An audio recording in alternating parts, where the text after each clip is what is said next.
The letter arrived on a Tuesday in March, forwarded 3 times before it finally found me in my cramped studio apartment in Ann Arbor.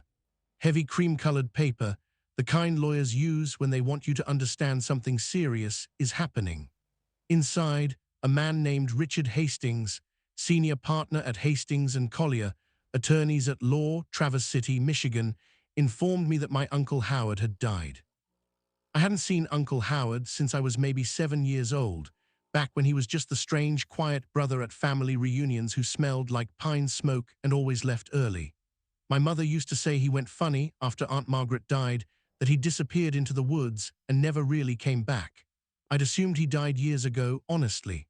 But apparently, he'd been alive this whole time, living alone in the Ottawa National Forest, and now he'd left me everything.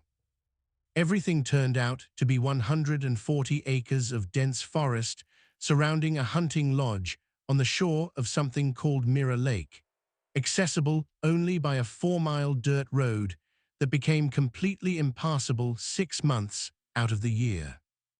The real surprise, though, was the maintenance stipend, $3,000 a month, paid directly from a trust, contingent on my residing at the property a minimum of 15 days per month, and this was the part that should have warned me, maintaining posted protocols.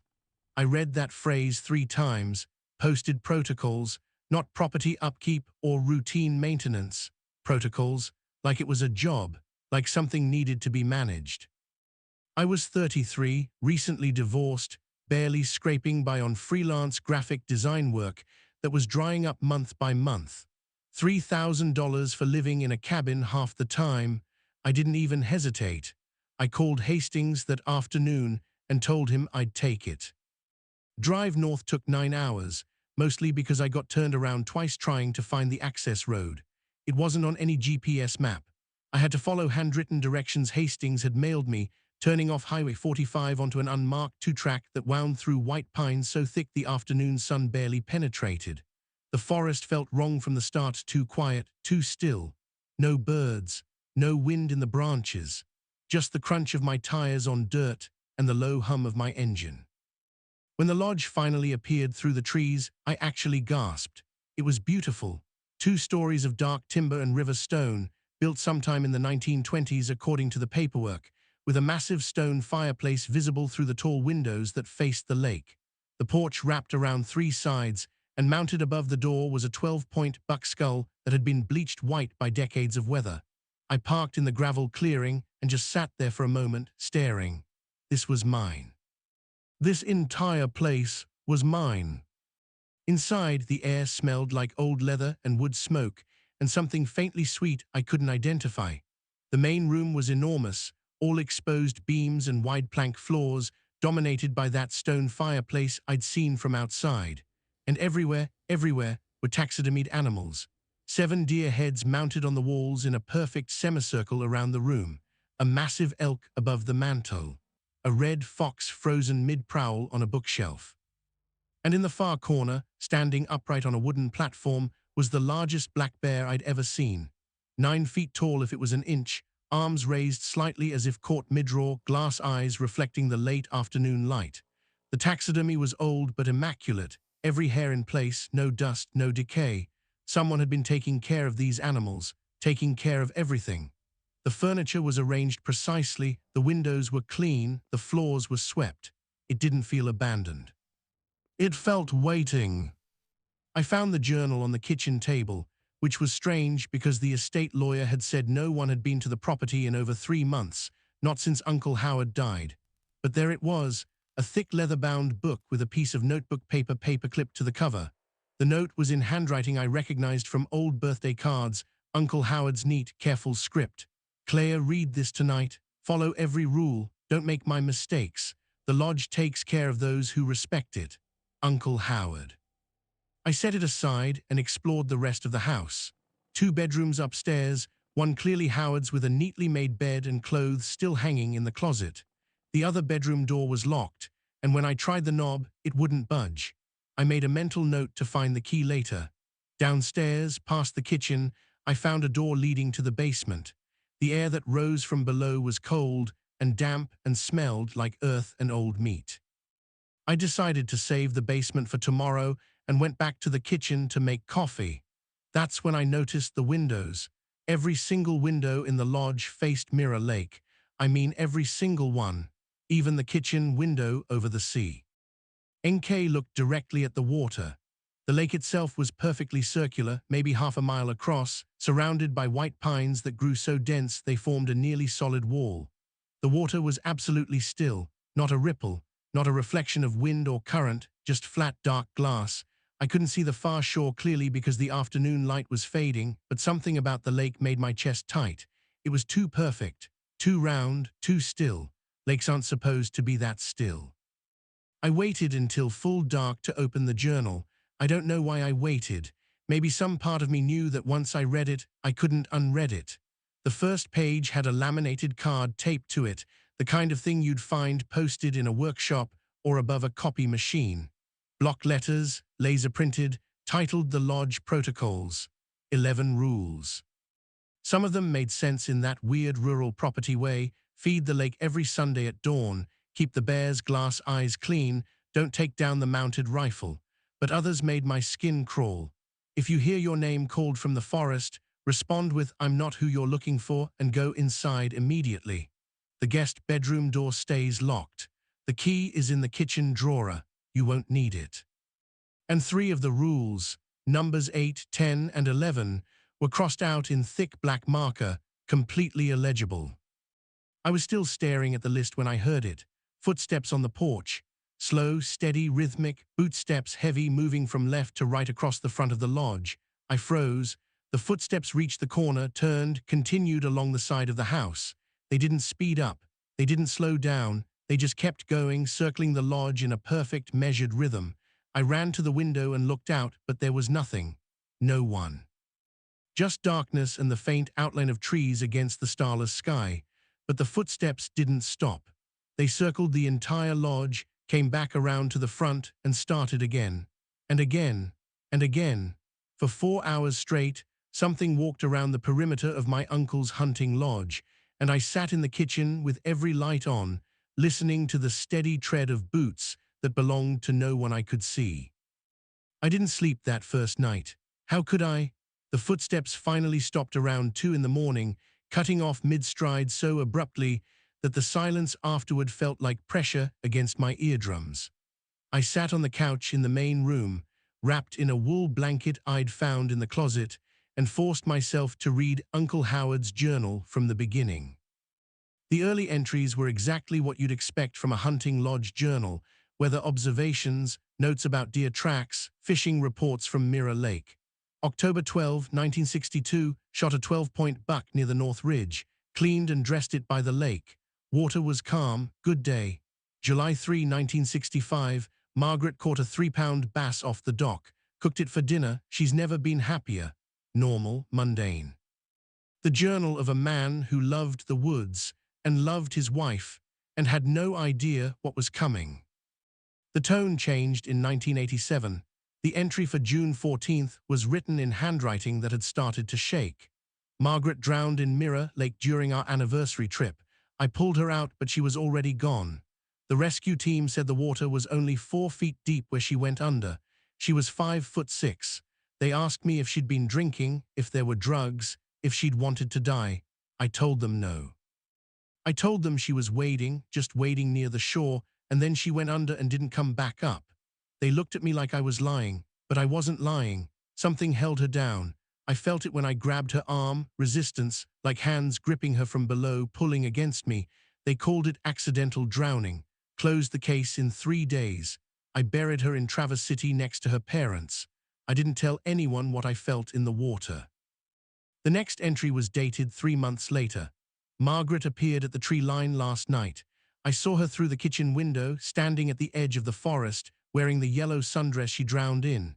She called my name. I almost went to her. I got as far as the porch before I realized her voice was wrong, too flat, no emotion, like someone doing a bad impression, and her walk, when she moved between the trees, was too smooth.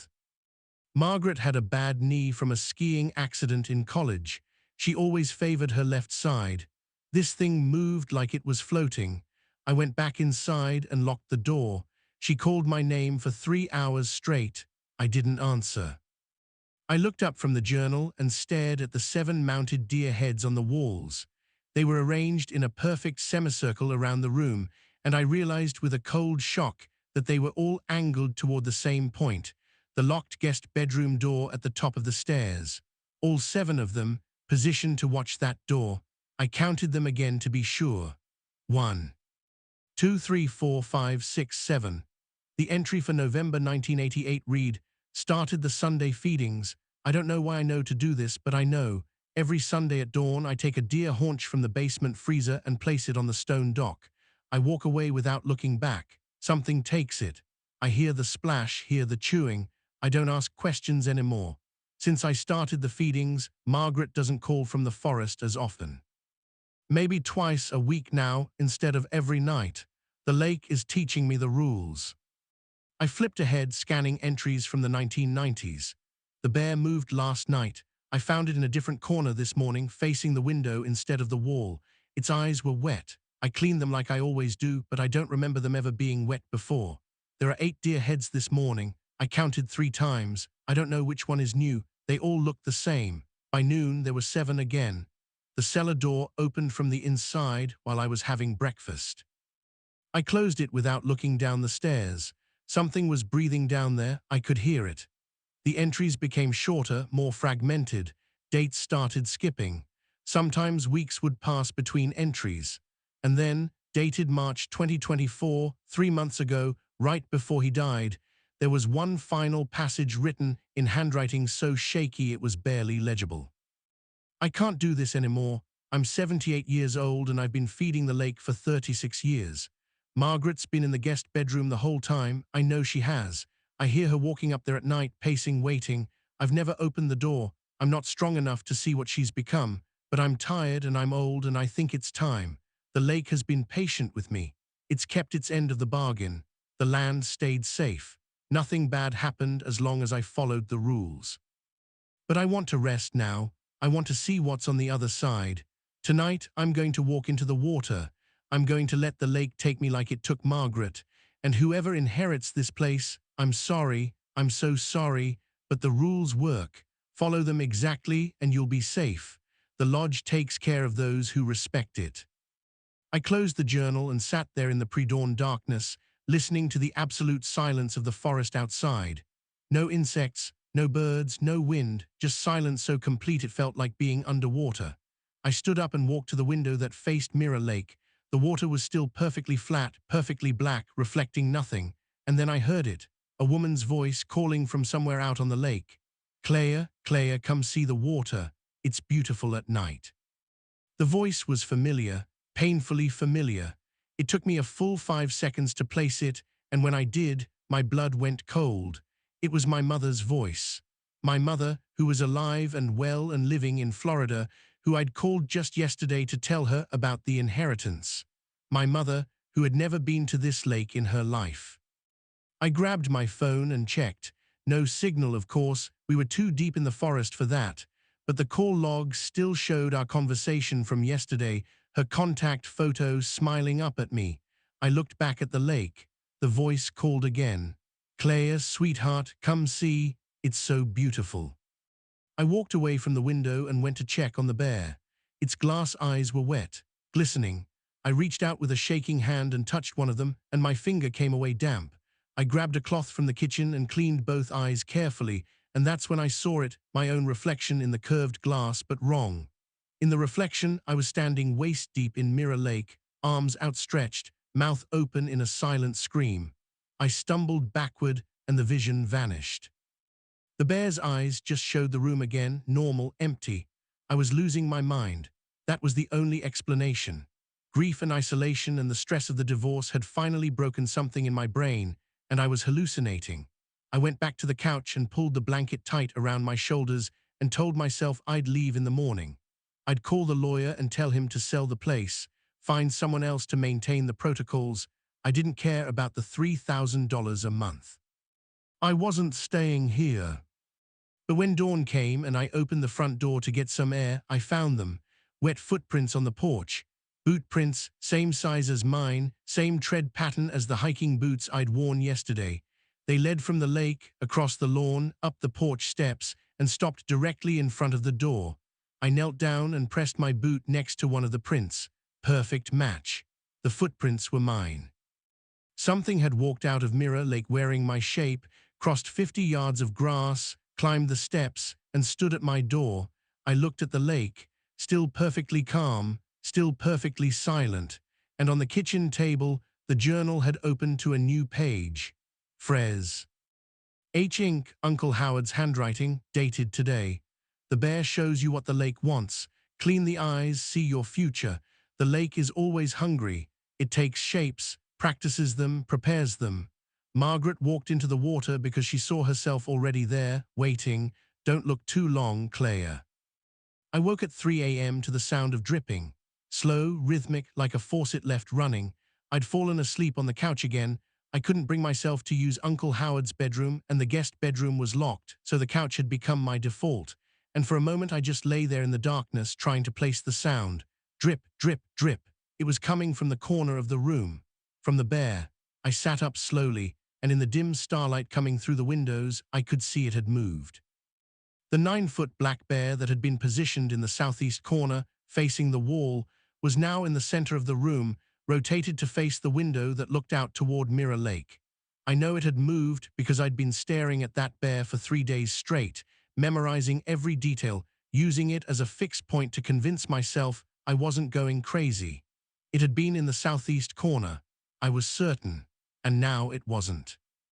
I stood up and approached it slowly, my heart hammering so hard I could feel it in my throat. The glass eyes were streaming with water. Not condensation, not moisture, actual water running down the bear's face in 2 steady rivulets dripping onto the hardwood floor. I could see the small puddle forming at its base. I grabbed my phone and turned on the flashlight, and that's when I noticed the mouth. The bear's jaws were slightly open, maybe an inch, and there was water pooling on its tongue. Lake water. Dark murky, with tiny fragments of organic matter floating in it. The same water I'd vomited up 2 days ago after looking at Mirror Lake after sunset. I'd broken Rule 1 without meaning to, just a glance through the window while brushing my teeth, and I'd immediately drowned on dry land, 45 seconds of suffocating, lungs full of phantom water, before I collapsed and vomited up half a cup of the real thing. I found a clean cloth in the kitchen and came back to clean the bear's eyes. Rule 2 was specific about this. Keep the glass eyes clean, it watches on Howard's behalf. I'd been doing it every morning, wiping away the faint moisture that appeared overnight, but this was different. This was water actively flowing, like the bear was crying. I reached up and carefully wiped the right eye, then the left, and as I did, I saw my reflection in the curved glass surface. And the reflection was wrong. In the bear's eye, I was standing in Mirror Lake, water up to my waist, arms outstretched toward the shore, mouth open in a silent scream. My hair was wet, plastered to my skull. My skin was pale, waterlogged. And behind me, deeper in the lake, I could see shapes moving beneath the surface. Human shapes, dozens of them. I jerked my hand away and the vision vanished. The bear's eyes just reflected the room again, me, the couch, the windows, normal. I was shaking so badly I had to sit down. I checked the windows. Mirror Lake was perfectly still, exactly as it had been every night. No one on the shore, no disturbance in the water. I went back to the journal and flipped to the page about the bear. The entry from October 1962. Shot the biggest black bear I've ever seen on the north shore of Mirror Lake. When I gutted it, I found something strange in its stomach. A wedding ring, corroded green, engraved, EW 1889. Asked around town, the next time I went for supplies. No one named EW went missing in living memory. The jeweler in Traverse City said the style was Victorian era, probably 1880s. The lake has been here longer than the town. I'm starting to think it's been here a lot longer than that. I read the entry 3 times, trying to understand. A wedding ring from 1889 found in a bear's stomach in 1962, 73 years. How does a bear swallow a ring and survive for 73 years? Unless it didn't. Unless the ring was in the lake and the bear ate something from the lake. Something that had the ring inside it. Something human. I looked up at the taxidermied bear, standing there in the middle of the room, water still dripping slowly from its glass eyes. The tags stapled to the wooden platform read, Black bear male, 640 lbs, shot Mirror Lake Shore, October 1962, H. Warren's first kill. I walked around it slowly, examining the taxidermy work. It was immaculate, professional. The fur was clean, the claws were sharp, the teeth were. The teeth were wrong. I leaned closer, shining my phone's flashlight directly into the bear's mouth. Behind the natural bear teeth, deeper in the jaw, I could see something else. Small, white, definitely not bear, human molars, fused into the bear's jaw as if they'd grown there. I stepped back quickly and checked the journal again, flipping through pages frantically until I found what I was looking for. An entry from 1963, a year after the bear was killed. I mounted the bear myself, couldn't afford a professional taxidermist, so I learned how. Took me 3 months. When I was cleaning the skull, I found teeth that didn't belong. Human teeth grown into the jawbone. I removed them and buried them by the lake. Didn't tell Margaret, didn't tell anyone, but I kept the bear. Something told me I needed to keep it. That it had a purpose. I heard footsteps upstairs, slow, deliberate, pacing back and forth in the locked guest bedroom. I'd been hearing them on and off for 3 days now, always at night, always the same rhythm. Back and forth, like someone walking the length of the room repeatedly. I'd tried to convince myself it was the house settling, wood expanding and contracting, anything but what I knew it was. But footsteps don't settle, footsteps don't expand. I stood at the bottom of the stairs and listened. The walking continued for another minute, then stopped. Silence. I waited, barely breathing, and then I heard her voice, muffled, coming from behind the locked door. "Howard, is that you? I've been waiting so long. Let me out, please. I'm so cold." It was Margaret's voice, Uncle Howard's dead wife, who drowned in 1987, who'd been dead for 37 years. I ran back to the journal and found the entry I'd missed before, tucked between pages, written on a loose piece of paper in handwriting that had deteriorated into an almost illegible scrawl. Margaret didn't drown. The lake took her, but she didn't die. She came back 3 days later, walking out of the water at dawn. I watched her from the window. She walked differently, moved differently. When she came inside, she looked at me with eyes that didn't recognize me. She spoke, but the voice was learning, practicing, getting it wrong, then correcting, then getting it right. I locked her in the guest bedroom that first day. I've kept her there ever since. She doesn't age, she doesn't eat, she doesn't die. She just waits by the door and calls for me. She's been in there for 37 years. Sometimes I hear her pacing, sometimes I hear her crying. But I never open the door. She's not my wife anymore. She's what the lake sends back when it's done learning. I looked at the 7 deer heads mounted on the walls, all angled toward that locked door at the top of the stairs, and I remembered Rule 6. Count the taxidermied deer heads in the main room each morning. There should be 7. If there are 8, do not try to identify the new one. I'd been counting them every morning, obsessively, terrified I'd find an 8th. But now I understood. The 8th head wasn't a warning, it was a witness. I walked slowly around the room, looking at each deer head carefully. They were all identical 7-point bucks, mounted on identical wooden plaques, positioned in a perfect semicircle, except one. The one directly facing the guest bedroom door was different, slightly fresher, less dusty, and when I looked closely at its mouth, I could see human teeth behind the deer's teeth. Small, white, perfectly formed. I grabbed a chair and stood on it to get a better look at the mounting plaque. There was an engraving on the wood, tiny, almost invisible unless you knew to look for it. Margaret Warren, 1987. I stepped down from the chair so fast I nearly fell. The deer head wasn't a deer head. It was Margaret. The lake had taken her shape, learned her, and Uncle Howard had mounted what came back. He'd been watching his dead wife through a taxidermied deer head for 37 years. And she'd been watching back from the locked room upstairs. I walked to the window and looked out at Mirror Lake, perfectly still, perfectly black. And in the reflection on the glass, I saw myself standing in the water again, arms outstretched, mouth open. But this time, I saw what was behind me. The bear, standing in the lake, water streaming from its eyes. And in the bear's eyes, I could see the reflection of the lodge. And in the lodge window, I could see myself watching. And in that reflection's eyes, I could see the bear. And on and on and on, infinite mirrors, infinite reflections, infinite versions of me drowning forever. The journal on the kitchen table flipped open by itself. New entry, today's date. My handwriting, even though I didn't write it. I looked at the lake after dark. It looked back. Now it's inside me. I can feel it in my lungs, learning my shape from the inside. The eighth deer head appears when someone breaks Rule 1. Howard never told me whose head it really is.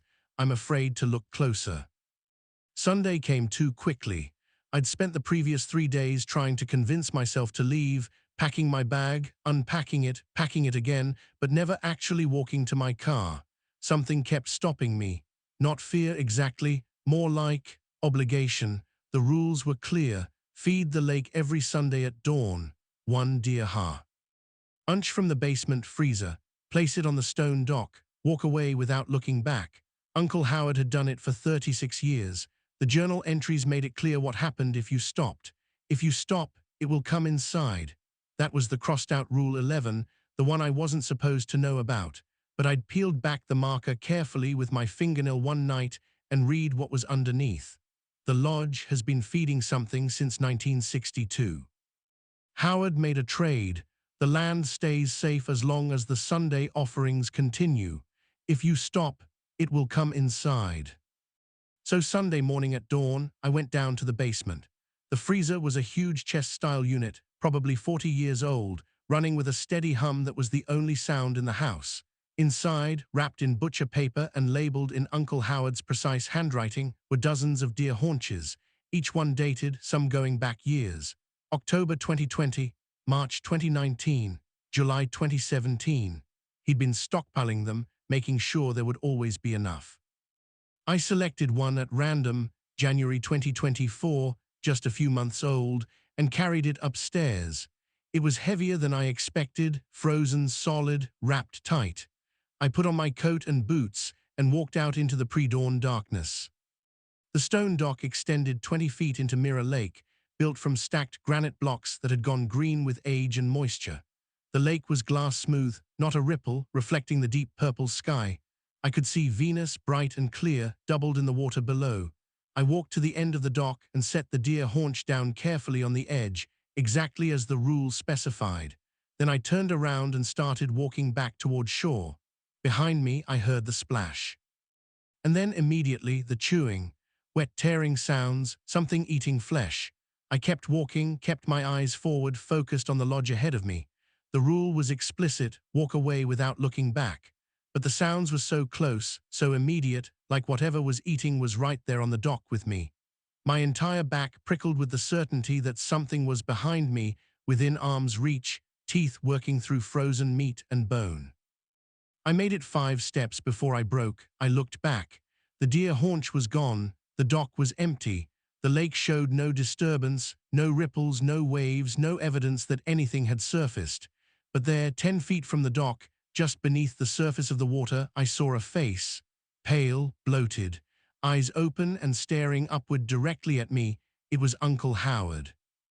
Perfectly preserved, suspended in the water like a specimen in formaldehyde, fully clothed in the same flannel shirt and jeans from his driver's license photo. His mouth was moving, forming words I couldn't hear. I leaned forward, trying to understand, and his lips moved slowly, deliberately. Go inside. I ran. I ran back to the lodge, slammed the door behind me, locked it, and stood there with my back against the wood, breathing hard. That was when I heard my name. Claire. It was coming from the forest, from somewhere in the trees to the north. A man's voice, strained, panicked. Claire, I need help. I'm hurt. I knew that voice. Uncle Howard. Uncle Howard's voice, the same voice I'd heard on a voicemail he'd left my mother years ago, the same inflection, the same slight rasp. But Uncle Howard was dead. Uncle Howard was in the lake. I remembered Rule 3. If you hear your name called from the forest, respond with "I'm not who you're looking for" and go inside immediately. I was already inside, but I went to the door and called out through the wood. "I'm not who you're looking for." The voice shifted immediately, seamlessly, becoming someone else. "Claire, please, it's David. My car broke down on the road. I'm freezing out here." David, my ex-husband, who lived in Chicago, who had no idea where this lodge even was. I didn't respond. The voice cycled through others. My mother, my college roommate Jessica, my therapist Dr. Reyes, My childhood best friend Amy, each one calling for help, getting increasingly desperate, increasingly specific. Claire, it's Amy. Remember when we got lost in the woods behind your house in 3rd grade? This feels like that. I need you to help me find the way out. Claire, sweetheart, it's Mom. I drove up to surprise you, but I think I'm turned around. Can you come get me?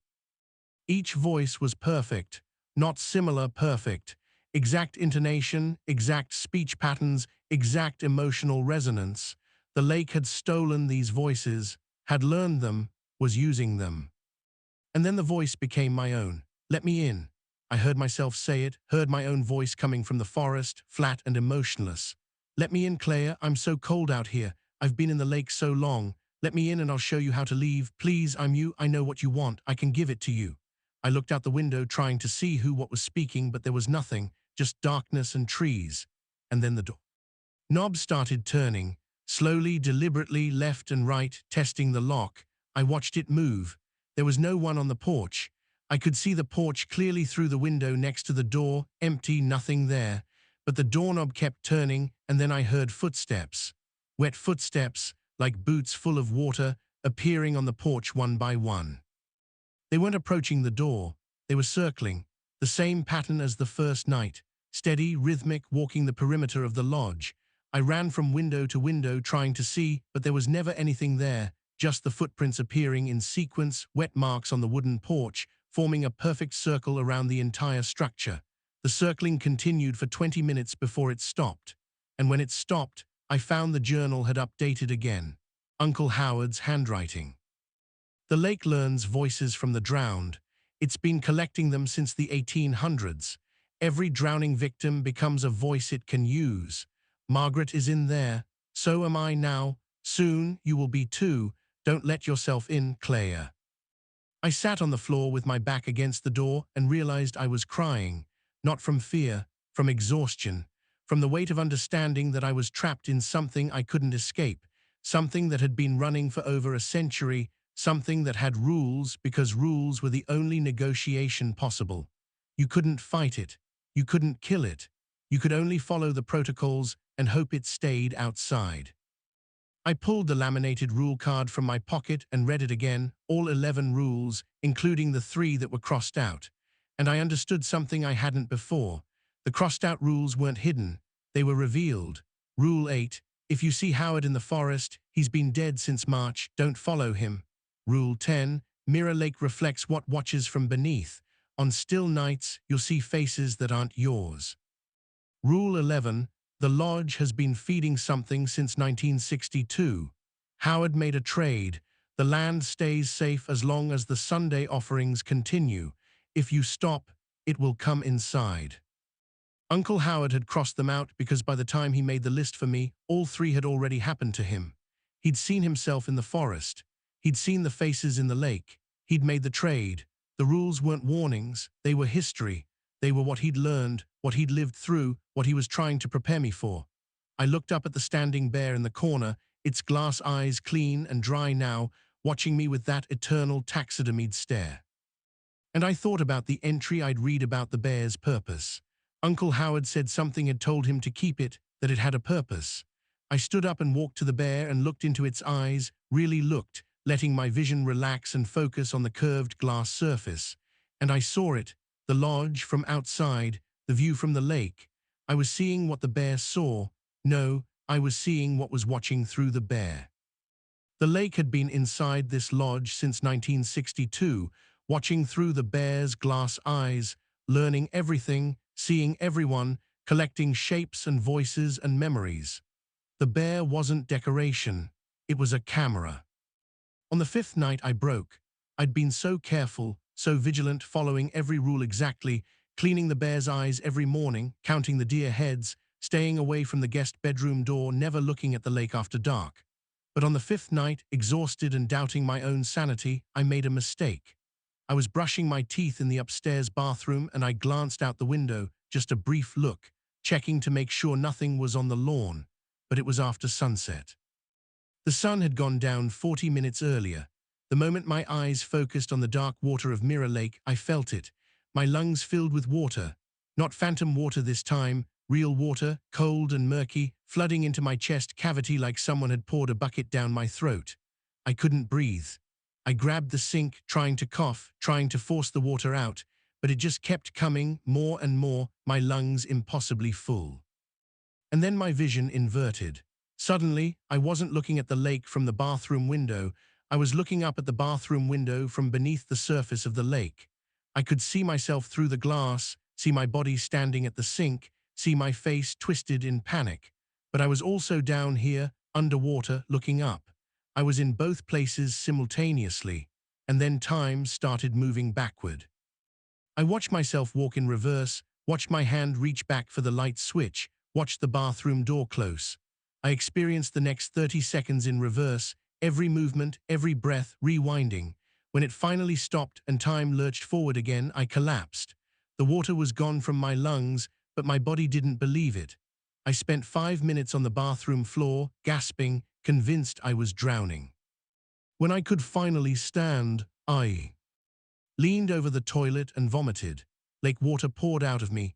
Half a cup, maybe more, dark and murky, with tiny fragments of organic matter floating in it, bits of leaf, sediment, things I didn't want to identify. I rinsed my mouth and looked at my reflection in the mirror above the sink. My reflection blinked. I didn't. It happened again. My reflection tilted its head slightly to the left. I was standing perfectly still. We were out of sync. I reached up and touched the mirror, and my reflection reached up a half-second late, like a video call with lag. I backed away and went downstairs, moving carefully, watching my peripheral vision for any sign that my shadow or reflection was acting independently. In the main room, I counted the deer heads.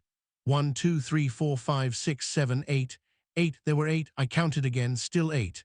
The new one was positioned slightly apart from the others, mounted on the wall nearest the fireplace. It looked newer, less dusty. The fur around its neck was cleaner, and when I looked at its eyes, they moved, just slightly, just enough to track me as I crossed the room. I froze, looked away, looked back. The eyes were still now, glass and lifeless like they should be, but I'd seen them move. I knew I had. I went to the kitchen and found the journal open to a new page. My handwriting, except I hadn't written it. I looked at the lake after dark. It looked back, now it's inside me. I can feel it in my lungs, learning my shape from the inside. The 8th deer head appears when someone breaks Rule 1. Howard never told me whose head it really is. I'm afraid to look closer. I grabbed a chair from the kitchen table and carried it to the 8th deer head, climbed up, examined the mounting plaque. There was an engraving, just like on Margaret's deer head, tiny letters carved into the wood. But this one didn't say Margaret Warren. It said EW 1889. Eliza Whitmore, the woman whose wedding ring Uncle Howard found in the bear's stomach. She drowned in 1889, 135 years ago, and the lake had kept her, had learned her, had mounted her on the wall to watch. I stepped down from the chair and looked at the other deer heads, started checking their plaques, one by one. Each one had a name and a date. Thomas Chen, 1923, Robert Marsh, 1956, David Kowalski, 1972, Sarah Brennan, 1981, Margaret Warren, 1987, Howard Warren, 2024, 7 deer heads, 7 drowned people. Uncle Howard had been mounting the victims, or what the lake sent back of them, for decades, and now there were 8, which meant someone new had drowned, someone who'd broken Rule 1 and looked at the lake after dark. Me. I walked slowly to the 8th deer head and looked at it closely, looked at its eyes. They were my eyes. The same color, the same shape, even the same small fleck of gold in the left iris that I'd had since birth. This wasn't a deer head, it was me. The lake had already started making me, had already begun the process of taking my shape, learning my form, preparing to replace me. Behind me, from the locked guest bedroom upstairs, I heard a voice. Howard, is that you? I've been waiting so long. Let me out, please, I'm so cold. Margaret, still calling after 37 years, still waiting, still trapped. I heard movement from the guest bedroom, something heavier than footsteps, like furniture being dragged across the floor. The doorknob rattled, turned from the inside, but the lock held. A woman's voice muffled through the wood, but clearer now, closer to the door. Howard, I know it's not you. I can hear someone else down there. Let me out. I can help you. I know what the lake wants. I've been here so long. I've seen so many people come and go. You're not the first, you won't be the last. But I can show you how to leave, how to really leave. Just open the door. I found the key in the kitchen drawer, exactly where Rule 5 said it would be. A small brass key, old and tarnished. I held it in my hand and thought about Uncle Howard's warning. The guest bedroom door stays locked. The key is in the kitchen drawer, you won't need it. But I did need it. I needed to understand. I needed to see what was behind that door, what the lake had sent back, what had been waiting for 37 years. I needed to know if that's what I was becoming. If that's what the eighth deer had meant. I climbed the stairs slowly, key in hand. The doorknob stopped rattling. The house went completely silent. I could hear my own heartbeat, could hear the blood rushing in my ears. I reached the door and stood there, key extended toward the lock. And I heard breathing on the other side, not one person, multiple people, dozens of them, all breathing in perfect synchronization, in and out, like a chorus, like a congregation. I pressed my ear against the wood and listened. The breathing continued, steady and rhythmic, and then Margaret's voice, soft and close, right on the our side of the door. Claire, Howard said you'd come eventually. We've been waiting. We're ready to meet you. I put the key in the lock, turned it, the mechanism clicked, the door opened. The guest bedroom was exactly as it must have been in 1987, floral wallpaper, lace curtains, a four-poster bed with a handmade quilt. Everything preserved, frozen in time, lit by the pale dawn light coming through the window. But standing in a perfect semicircle facing the door were 17 people. They ranged across more than a century. A woman in a Victorian dress with her hair pinned up, a man in 1920s work clothes, another man in a World War II uniform, a woman in 1960s mod fashion, all the way up to someone wearing 2020s athleisure. All of them perfectly preserved at the age they drowned. All of them with eyes that caught the light wrong, with skin that looked slightly too smooth, slightly too perfect, and all of them smiling at me. The woman in the Victorian dress, Eliza Whitmore, I realized, the EW from the wedding ring, stepped forward slightly. Welcome to the chrysalis, that's what Howard called this room. We've been waiting for you, Claire. Her voice was gentle, educated, with a formal cadence that placed her squarely in the late 1800s. We're not dead, we're not alive. We are templates. The lake studies us here, our memories, our mannerisms, our dreams, everything that makes us who we are. When it's learned us completely, it sends out a bloom, the perfected version. They live our lives better than we could. Margaret Warren stepped forward from the group, and I recognized her from photographs in Uncle Howard's journal. She was 42, wearing a yellow sundress that was still damp, her hair still wet from the lake. She'd been like this for 37 years. I drowned pregnant, she said softly. Did Howard tell you that? We were trying for years. Finally got pregnant on our anniversary trip. I was 3 months along, and then the lake took me. My bloom, the version the lake sent back, gave birth to healthy twins, a boy and a girl. She founded a hospital in Traverse City, lived to 94. I gave the lake my pain and my fear and my failing body. It gave the world a better me, a me that could succeed. A young man in early 2000s clothing baggy jeans, a Linkin Park t-shirt spoke next. I was a drug addict, heroin. I came up here to get clean, thought the isolation would help. Drowned myself on purpose after 3 days of withdrawals. My bloom is a therapist in Detroit, helps hundreds of people get sober. The lake fixed what I couldn't fix myself. His eyes were glassy, reflective, catching the light like animal eyes in headlights. They all had eyes like that, glass eyes. Like the taxidermied animals downstairs. You're trapped here, I said, my voice barely above a whisper. You're prisoners. Margaret shook her head slowly. We are safe here. The world broke us, Claire. Depression, addiction, grief, abuse. We were all drowning before the lake ever touched us. This place preserves us at our best moment before everything fell apart. And our blooms, our perfected selves, go out and live the lives we should have lived. No mental illness, no trauma, no fear, just optimized versions living beautifully. I noticed the tubes, small, translucent feeding tubes running from each person's mouth down to tiny holes in the floor, pulsing with a rhythmic movement like swallowing. Margaret saw me looking. The Sunday offerings, she explained. The deer meat. The lake processes it through us, learns mammalian biology practices keeping us alive. We don't eat, we don't sleep. We just stand here and exist and watch our blooms through the bear's eyes. Howard understood eventually. He spent 37 years avoiding this room, terrified of what I'd become. But in his last year, he started visiting, started talking to us, started to understand that this isn't horror, it's mercy. "What if I don't want this?" I asked. "What if I leave?" All 17 of them smiled in perfect unison, and the synchronized movement made my skin crawl. Margaret's voice remained gentle. "The lake is already inside you. You broke Rule 1. You looked at the water after dark. It's been in your lungs, learning your shape from the inside, practicing your breath. Your bloom is growing in the lake right now. We've been feeding her through the bear's eyes, every fear you have, every desire, every regret. She's learning you. In 3 more weeks, she'll walk out of Mirror Lake perfect and whole." Eliza Whitmore spoke again. "You can leave anytime you want, Claire. Your bloom will take your apartment, your job, your life. She'll call your mother and sound more confident, more put together.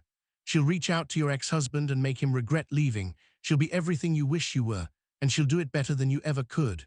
Or," she paused, letting the alternative hang in the air, "you can stay, join us, let the lake perfect you while you rest her.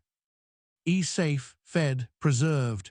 You'll watch your bloom through the bear's eyes. You'll feel her joy as she succeeds where you failed.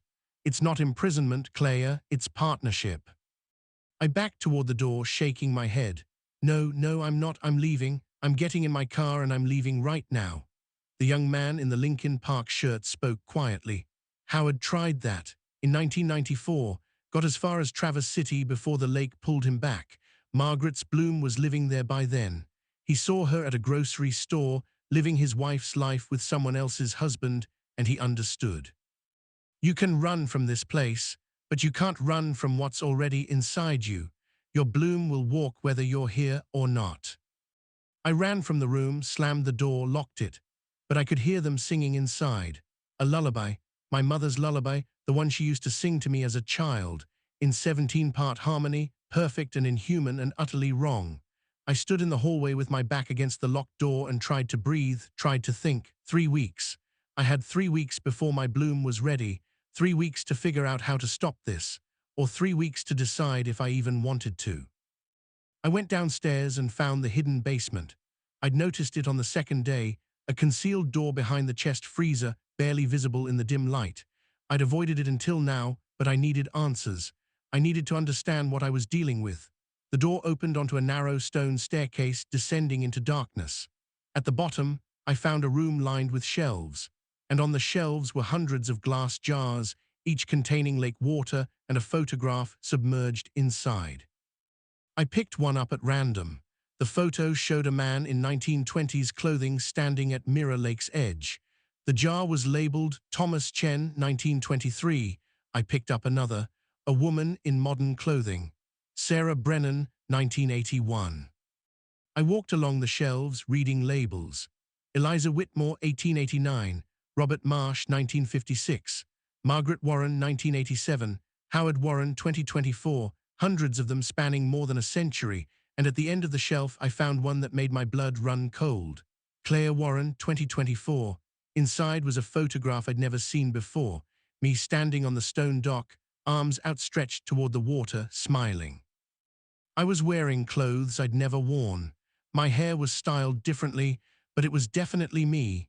This photograph didn't exist. I hadn't taken it. No one had taken it. But here it was, already labeled, already prepared, waiting for me to fulfill a destiny that had apparently already been documented. I found Uncle Howard's final journal entry tucked behind the jars, written on loose sheets of paper, dated the day he died. "The lodge isn't a house, it's a nursery. Mirror Lake doesn't just take people, it grows them. Every person who drowns becomes a seed. The lake plants them in the guest bedroom, feeds them through the bear's eyes, waters them with the Sunday offerings. When they're ready, when the lake has learned them perfectly, it sends them back. They walk out of the bedroom, return to town, resume their lives, perfect copies. No one notices. Margaret came back in 1989. I followed her once. She was living in Traverse City as a real estate agent, married to someone named Robert, had 2 children. She didn't recognize me. The real Margaret is still in the guest bedroom, the original, the blueprint. The copy is out there living her life better than she ever did. I pulled out my phone, still no signal, but I downloaded property records before driving up here. I searched for Margaret Warren, and there she was, age 79, living in Traverse City, married to Robert Hillman, 2 children, both adults now, active real estate license. Recent sales, she was alive. Margaret Warren was alive and successful, and everything Uncle Howard's wife had never gotten the chance to be, because Margaret Warren, the original, had been standing in a locked room for 37 years, feeding through a tube, watching her perfected self through the glass eyes of a taxidermied bear. I scrolled through more records. Thomas Chen, they're alive, age 98, living in Ann Arbor. Sarah Brennan, their age 65, therapist in Grand Rapids. Every name on those jars, I found them, all alive, all successful, all impossible because they'd all drowned in Mirror Lake. Unless they hadn't. Unless what drowned were the originals and what walked away were the blooms, the perfected copies. I found the trust documents in a waterproof box behind the jars. The maintenance stipend I was receiving, $3,000 a month to live here and maintain the protocols, wasn't from Uncle Howard's estate. It was from something called the Mirror Lake Foundation, a shell corporation established in 1889, the same year Eliza Whitmore drowned. The foundation was self-funded through investment returns and beneficiary contributions. I read that line 3 times before I understood. The blooms, every perf. CT copy the lake sent out went on to successful lives, generated wealth, and some of that wealth cycled back to maintain the lodge, to attract new seeds, to keep the nursery running. I heard footsteps upstairs, multiple sets, walking in circles in the guest bedroom. The templates were pacing. I could hear them through the floor, their movements synchronized, 17 people walking in unison. And then I heard Margaret's voice, muffled but clear. She knows now, she's seen the jars, the lake shows everyone eventually. It's part of the process. Understanding comes before acceptance.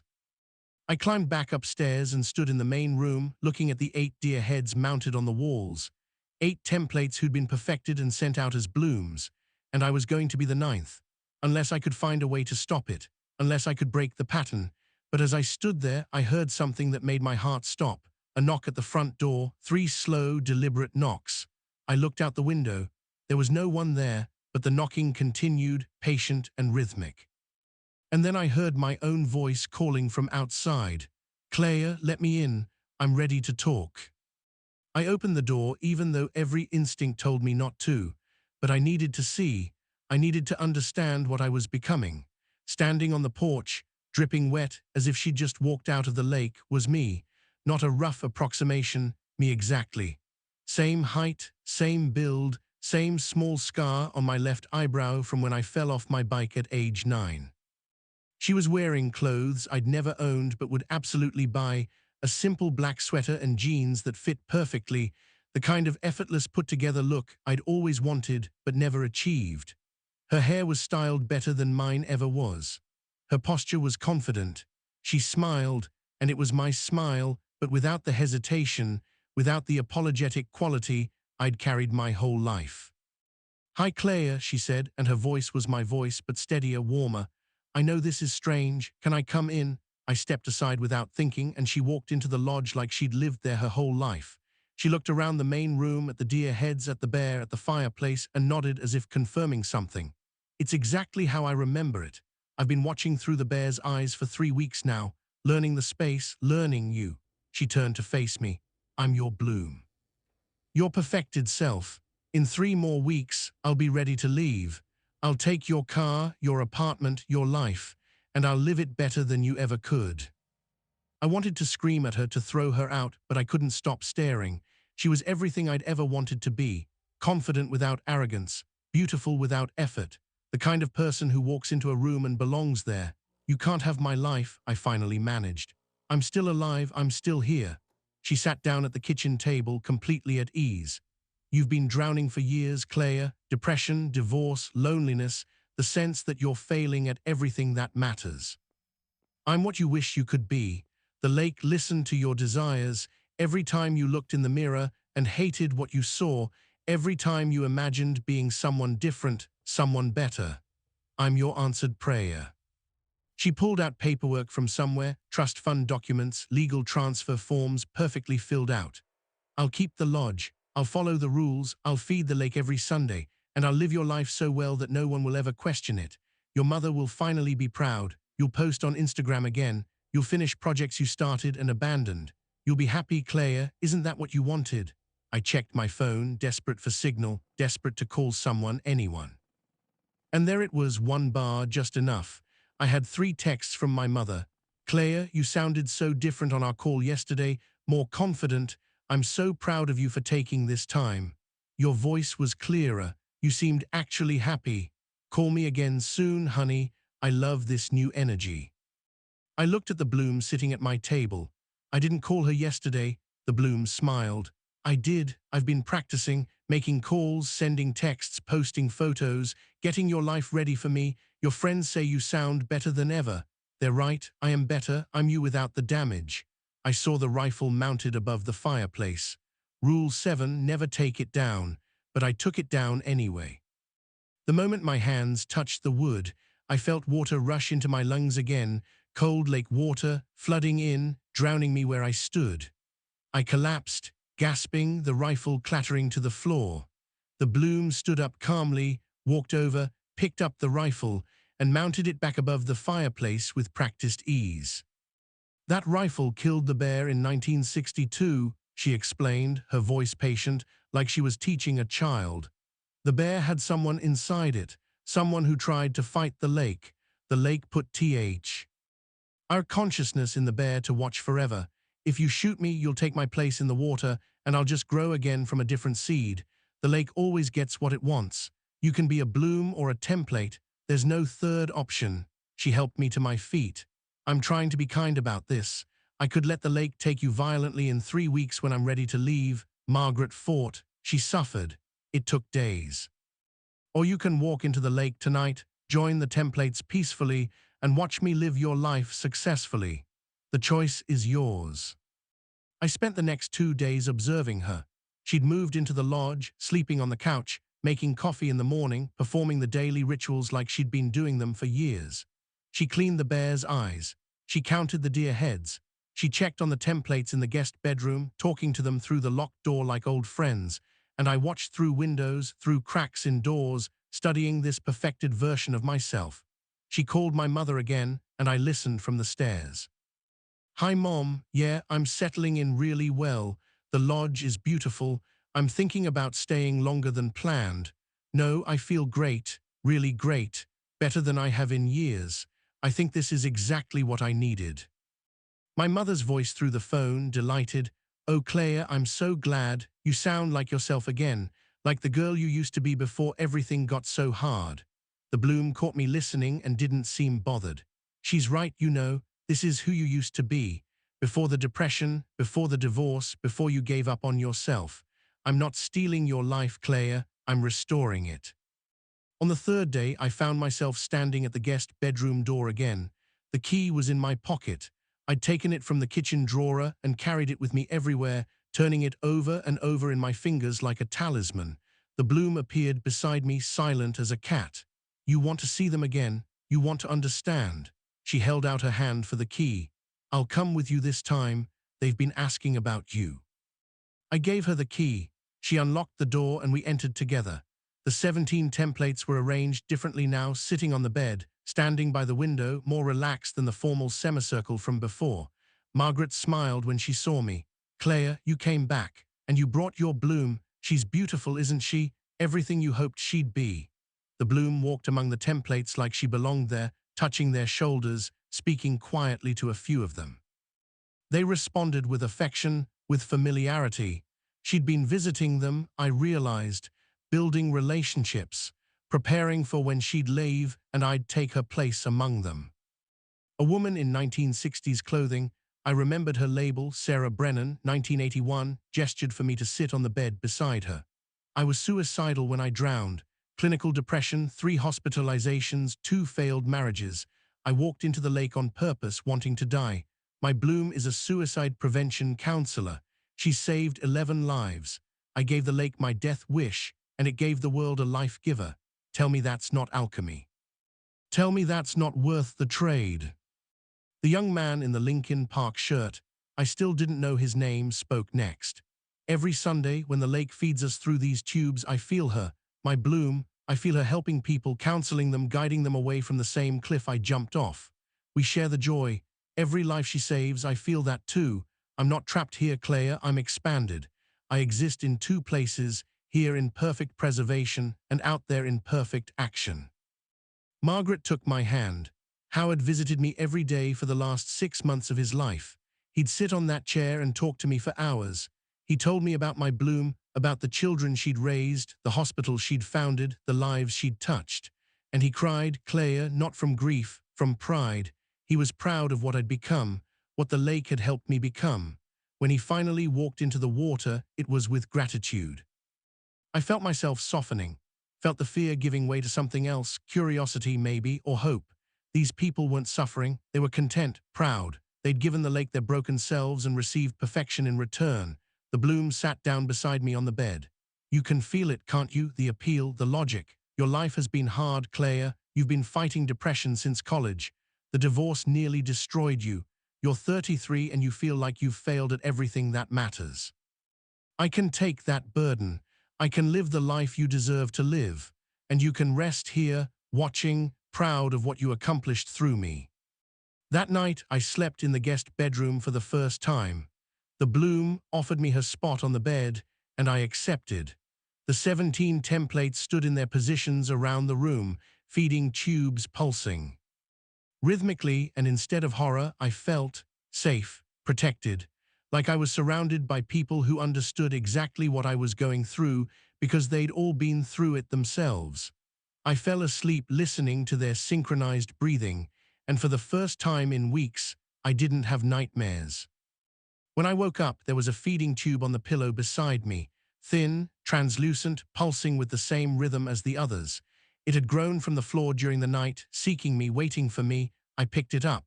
It was warm, alive. The Bloom stood in the doorway, watching. It's ready for you whenever you are, no pressure, no rush, but know that it's there. Know that this room is ready to receive you. I looked at the feeding tube in my hand and realized I was considering it, actually considering it. The journal on the kitchen table updated itself that night. Uncle Howard's handwriting, clear and steady. Welcome to the chrysalis, Claire. You made the right choice. Your Bloom will be magnificent. I'm proud of you. We're all proud. Rest now. Sunday is coming. I spent the next 3 days watching my Bloom integrate into my life through phone calls and social media. She'd changed my Instagram password, somehow knew it without me telling her, and was posting regularly. Photos of the lodge, of Mirror Lake, of her, me looking healthy and happy and whole. The comments poured in. You look amazing. This is the Claire I remember. Whatever you're doing up there, keep doing it. My college roommate Jessica called, and the Bloom answered. I listened from the next room as she spoke with Jessica's voice patterns, Jessica's references, inside jokes I'd forgotten I'd shared. They talked for 45 minutes, and Jessica never suspected she wasn't talking to me. My mother called next. The Bloom put her on speaker so I could hear. Claire, honey, you sound wonderful. Your father and I were talking, and we think maybe this lodge is exactly what you needed. A fresh start, some time away from the stress. My mother, my real mother, who I'd barely been able to talk to for the past year because every conversation felt like a performance I was failing, sounded genuinely happy. I'm thinking of coming to visit, maybe in a few weeks. I'd love to see this place you've been talking about. The Bloom's eyes met mine across the room. She smiled. I'd love that, Mom. I think you'd really like it here. After the call ended, I confronted her. You can't let my mother come here. She'll know. She'll see you're not me. The Bloom shook her head gently. Claire, she won't know. No one knows. The lake doesn't make approximations. It makes perfections. I have every memory you have, every mannerism, every unconscious habit, plus the confidence and stability you wish you had. When your mother meets me, she'll just think you've finally gotten better, that the lodge healed you, which, in a way, it will have. I found myself at the Standing Bear again, drawn to it despite my fear. The Bloom appeared beside me. You want to see yourself, don't you? Want to see what I am through the bear's eyes? She reached up and gently turned my face toward the bear's glass eyes. Look, really look, see what the templates see. I let my vision relax, focused on the curved glass surface, and suddenly I was seeing through them, seeing myself, my bloom, from the lake's perspective. She was standing in the water at dawn, emerging from the depths, water streaming off her skin, beautiful and confident and whole. She looked back at the bear, at me watching through the bear, and mouthed, "Thank you for the life. I'll take good care of it." I stumbled backward, breaking the connection. "I saw you, in the lake, you were already there." The bloom nodded. "I've been there for 3 weeks, growing, learning, preparing. What you saw in the bear's eyes is my emergence, my birth. It happens at dawn on the 21st day. That's this Sunday. During the feeding ritual, I'll walk out of the lake and you'll walk in. The exchange. The templates will witness it like they've witnessed every exchange for 135 years. "No," I said, but my voice lacked conviction. "I'm not doing that. I'm not walking into that lake." The bloom sat down at the kitchen table and gestured for me to join her. I did, hating myself for it, but I sat. She spoke carefully, choosing her words. "You're already doing it, Claire. You slept in the guest bedroom last night. You picked up the feeding tube. You're integrating. The lake isn't forcing you. You're choosing this because part of you knows it's right. Part of you has been drowning your whole life, and this is finally a way to stop." She pulled out her phone, my phone, technically, since they were identical, and showed me her recent activity. Emails to potential clients for freelance work I'd been too anxious to pursue. Applications to galleries for showing my art. Messages to friends I'd ghosted during my depression, reconnecting, apologizing, rebuilding bridges. "I've been living your life for 3 days, and I've already accomplished more than you did in 3 months. Not because you're lazy or broken, because you're drowning. The lake is offering you air."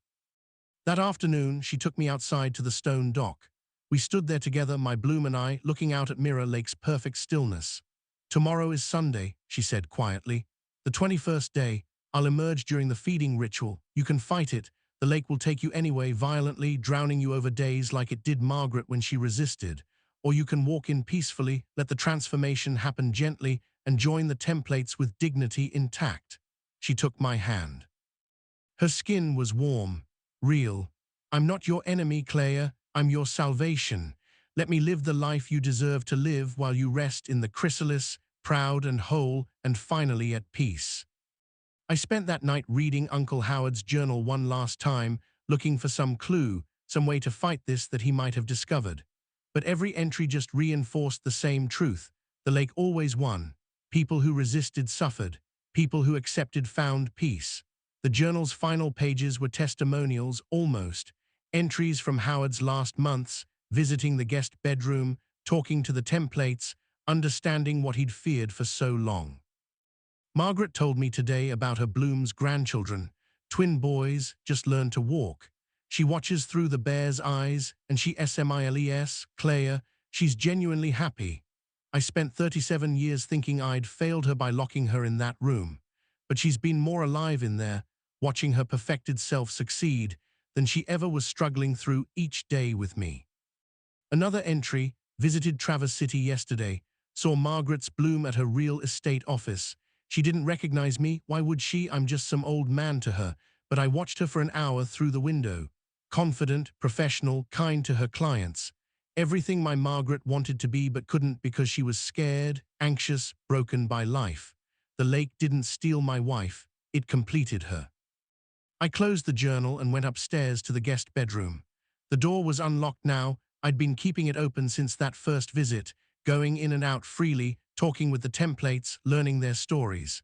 Margaret was waiting for me. "Tomorrow's the day," she said gently. "Your Bloom will walk out of the lake at dawn. You can be there to witness your own birth, or you can walk in first and let the transformation take you while you sleep. Either way, by tomorrow night, there will be 18 of us in this room, and you'll finally understand what we've been trying to tell you." I asked the question I'd been avoiding. "Does it hurt, the drowning?" An older man I'd learned was Robert Marsh, drowned 1956, answered. "Only if you fight it. The lake is patient but thorough. If you resist, your lungs will burn for days, your body will struggle, your mind will fracture. Margaret fought for 72 hours before she finally surrendered. But if you walk in willingly, if you let the water take you with acceptance, it's just like falling asleep. You close your eyes in the lake, and when you open them, you're here, standing among us, watching through the bear's eyes as your bloom drives away to live your perfected life. That night I stood at my bedroom window and watched the lake. Perfectly still, perfectly dark. Tomorrow at dawn my bloom would emerge from that water. And I would, run? There was nowhere to run. The lake was inside me. I'd vomited it up, breathed it in, felt it learning my shape from within. Fight? With what? The rifle was cursed. Any resistance ended in drowning anyway. And even if I somehow killed my bloom, she'd just grow again. The lake had been doing this for 135 years. I was nothing special, just another seed. The bloom knocked softly on my door. I let her in. She sat on the bed beside me and we looked out at the lake together. "I know you're scared," she said quietly, "but I promise you this is mercy. Your whole life you've been incomplete, half-formed, fighting yourself, hating yourself, drowning in yourself. Tomorrow I complete you. I become the you that you always should have been. And you get to rest. You get to watch. You get to finally stop fighting." I started crying, not from fear, from exhaustion, from the weight of realizing she was right. I had been drowning my whole life. And here finally was someone offering to breathe for me. "Will I still be me?" I asked. She took my hand. "You'll be the best parts of you preserved forever, and I'll be the functional parts of you living successfully. Together we'll be complete. You'll watch through the bear's eyes. You'll feel my joy, my success, my peace. We'll share it all." We sat there together until dawn started to gray the sky. Then the bloom stood up. It's time. Come with me to the lake. Witness your emergence. See what you're becoming, and then make your choice. I followed her downstairs, out the door, across the lawn to the stone dock. The 17 templates emerged from the lodge behind us, forming a semicircle on the shore, witnessing. The sky was turning pink. Sunday dawn, the feeding ritual. My bloom stood beside me at the end of the dock. "Watch the water," she whispered. And I watched, and I saw myself emerge from the depths. My bloom, perfect and whole, walking out of Mirror Lake like a baptism in reverse, water streaming off her skin, eyes bright and clear and utterly unafraid. She looked at me standing on the dock, the original, the broken one, and she smiled, and I realized I was smiling back.